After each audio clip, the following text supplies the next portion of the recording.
Descendemos por el extremo oriental de los Highlands. El paisaje cambia drásticamente. Las montañas dan paso a extensos valles y aparecen las coníferas, pinos y abetos más propios del bosque mediterráneo que de la idea de selva ecuatorial que solemos tener de Oceanía.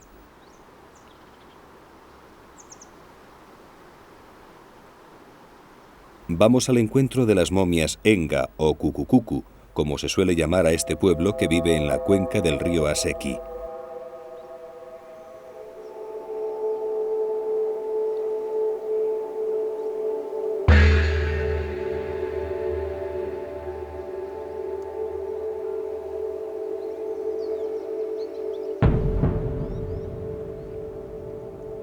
En lo alto de la montaña, libre de vegetación, en un abrigo natural al que los nativos llaman la roca sagrada, las momias Enga permanecen inertes presidiendo la vida de los Cucucucu.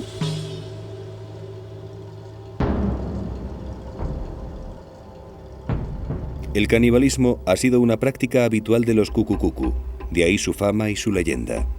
Se comían a los ladrones y los prisioneros de guerra tras engordarlos durante una temporada. Charles Higginson fue el primer blanco que contactó con ellos en 1907. Los describió como guerreros feroces y antropófagos que con cualquier pretexto iniciaban una guerra con la tribu vecina. A los líderes y a los guerreros que morían en una batalla los momificaban. Ponían el cadáver en posición fetal en la cocina y encendían el fuego para ahumarlo. Cuando empezaba a oler, sus esposas le arrancaban la piel frotándola fuertemente y extraían sus vísceras, que eran ingeridas por los parientes más próximos para adquirir las cualidades del difunto. Después continuaban ahumando el cuerpo durante 4 o 5 meses hasta que la carne quedaba totalmente seca. Entonces lo subían a la roca sagrada y lo colocaban sentado mirando al horizonte o en una especie de canastos de bambú que clavaban en el suelo. En otros pueblos los dejaban colgados en los árboles. Actualmente hay muy pocos Cucucucu que sigan momificando a sus muertos, pero su carácter guerrero sigue patente en sus constantes luchas tribales.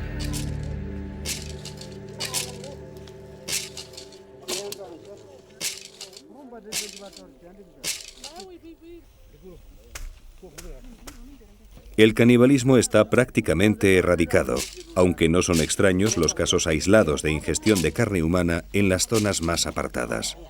Hay que tener en cuenta que para estos guerreros la antropofagia era algo habitual hace solo 15 o 20 años.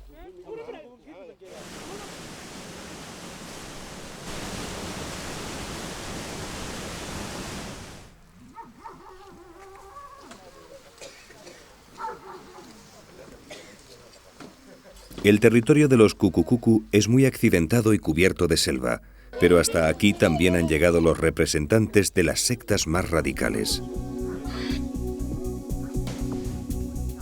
Están por todas partes. En Papúa conviven más de 100 iglesias diferentes.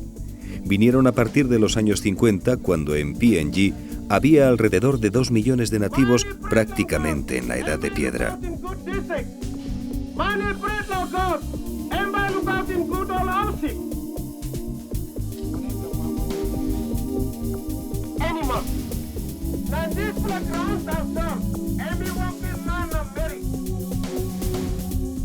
Era un bocado suculento.